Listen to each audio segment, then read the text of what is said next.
조갑제 TV 시청자 여러분 안녕하십니까. 2020년 10월 17일 오후 2시입니다.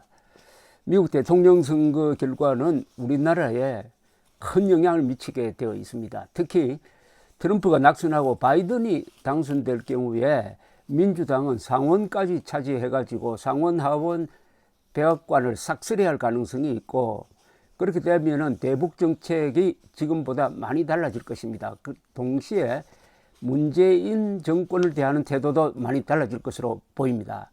그 방향이 지금이 최악이니까, 한국인 입장에서는 지금이 최악이니까 지금보다는 더 나빠질 수는 없을 것이다 라고 보입니다.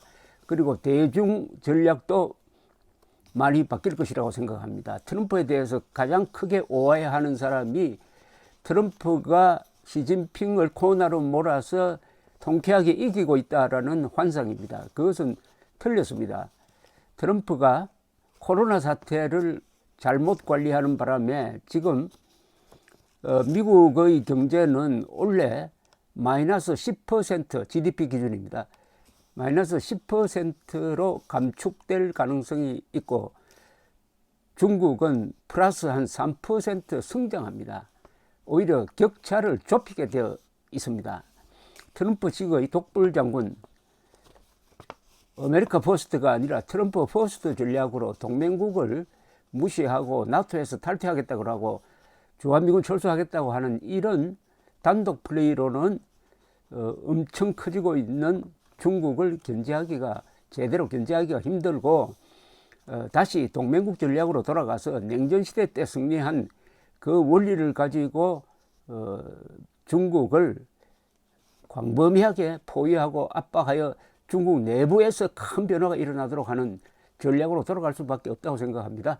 그런 전략은 트루만 대통령이 세운 대소봉쇄 정책을 상당히 변화시킨 전략일 수밖에 없다고 생각합니다. 그렇다면 바이든이 오히려 중국에 더 거북한 존재다, 저는 이렇게 생각을 합니다.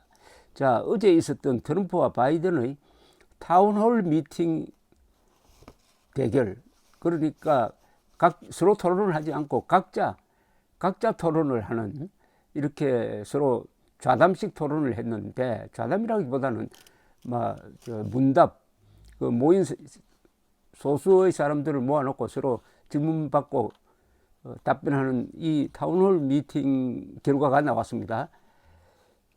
바이든은 ABC 방송을 탔고 트럼프는 MBC 계열 3사에 의해서 합동 중계가 되었는데, 시청자가 바이든은 1410만 명이었습니다. 평균. 그리고 트럼프는 1350만 명이었습니다. 바이든이 더 많은 시청자를 끌어들였다. 이게 하나의 지금 진행되고 있는 상황의 한 지표가 되겠습니다. 선거 기부금은 바이든 캠프에 압도적으로 많이 들어오고 있습니다. 그리고 오늘 현재 경합지역에서 결국 결정이 됩니다. 경합지역에서 여론조사를 집계한 뉴욕타임스가 여러 여론조사를 종합한 결과를 알려드리겠습니다. 바이든은 미네소타 주에서 10%포인트로 이기고 있습니다. 위스콘신 주에서는 9%, 미시건에서는 99%, 펜실바니아에서는 8%, 가장 중요한 플로리다에서는 4%, 애리조나에서 5%, 노스캐롤라이나에서 3%, 아이오와 2%, 조지아 2%, 이렇게, 그리고 오하이오에서도 이기고 있네요. 오하이오에서는 1%포인트로 이기고 있고, 텍사스는 트럼프가 2%포인트로 우세합니다. 이 경합주에서 바이든이 압도적 지금 우세를 보이고 있습니다. 전국 여론조사에서는 바이든이 10%포인트의 우세를 견지하고 있습니다. 아직도 투표할 후보자를 결정하지 않은 사람은 전체 유권자의 10% 정도밖에 안 되니까 바이든의 우세가 뒤바뀔 가능성은 매우 낮다, 이렇게 됩니다.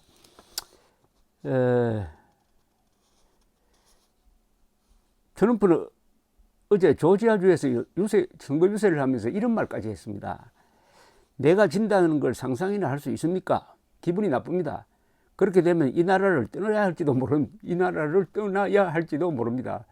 이게 농담이 아닌 게, 물러나면은 트럼프는 우선 여러 가지 소송에 휘말릴 가능성이 있습니다. 감옥 갈 가능성도 있습니다. 탈세 등등. 그 다음에 이 회사가 아주 곤혹스럽게 될 겁니다. 그동안에 대통령이라는 후광을 이용해 가지고 돈을 좀 끌어들였는데 지금 단기간에 4억 달러의 빚을 갚아야 되는데 잘못하면 파산 가능성도 있고 사회적 매장될 가능성도 있다. 트럼프를 지탱해 준 것은 권력이었습니다. 막강한 권력이었습니다. 그리고 공화당의 전폭적 지지가 있었습니다. 그런데 이제 공화당도 이제 침몰할 배에서 탈출하는 현상을 보여주고 있습니다. 그리고 공화당 상원 후보들이 지금 거리를 두고 있습니다. 네브라스카 벤사스 상원 의원은 트럼프의 코로나 사태 관리, 백인 우월주의 비판에 대한 소극적 태도, 그리고 백인 우월주의를 비판해야 되는데 아주 소극적으로 나오는 이런 등등을 공개적으로 비판하면서 공화당이 이번 선거에서 피를 볼 것 같다고 했습니다. 그리고 트럼프가 믿는 가장 강력한 동지라고 볼 수 있는 사우스캐롤라이나의 린지 그레이엄 상원의원까지도 트럼프가 100억 원을 내어줄 것이라고 비관하는가 하면은 텍사스 출신인 공화당의 테드 크루즈 상원의원은 워터게이트 수준의 참패를 경고하고 있습니다. 공개적으로. 이제 거리를 두려고 합니다. 공화당이 트럼프를 따라가다가 트럼프를 견제하지 않고 트럼프를 유턴시키지도 못하고 따라가다가 결국 같이 망하게 되니까 비로소 이제 와서 거리를 두려고 한다. 뉴욕타임스는 세 개의 시나리오로 대선 결과를 예상을 하고 있습니다. 첫째가 현재 각 주별로 3%포인트 이상 이기고 있는 주를 기준으로 해가지고 바이든과 트럼프의 표수를 갈라보았더니 바이든이 335표, 트럼프는 125표밖에 안 됩니다. 이게 뭐냐면 270표만 얻으면 당선되는데 바이든은 그보다 65표를 더 얻는다는 거죠. 대승이죠. 압승이죠. 335 대 125. 두 번째 시나리오는 2016년의 여론조사만큼 틀렸다고 가정할 경우, 이게 뭐냐면 이런 이야기입니다. 2016년 대통령 선거에서 여론조사가 크게 틀렸습니다. 그래서 지금 나타나고 있는 여론조사가 그때만큼 틀렸다고 해도 바이든이 319표, 트럼프가 219표. 역시 바이든의 압승이라는 겁니다. 압승. 지금 바이든 당선을 가장 원하고 있는 사람이 한국에 있어요. 그게 김정은과 문재인 세력입니다. 그런데 플러스 여기에 일부 우파 세력이 제가 다시 말씀드리겠습니다. 트럼프 당선을 기원하고 있는 게 김정은 문재인 정권인데 여기에 일부 우파 세력이 트럼프 당선을 기도하는 경향이 있습니다. 오히려 트럼프가 낙선되도록 기도해야 될 텐데 일부 우파 세력이 왜 이렇게 하는지 제가 이해하기가 좀 힘듭니다. 이 남의 나라 정치에 이렇게 어떤 평가를 하려면 그건 두 가지 기준이 있어야 됩니다. 우리나라의 국가이익 기준입니다. 또 하나는 인류의 보편적 가치. 인류의 보편적 가치는 자유입니다.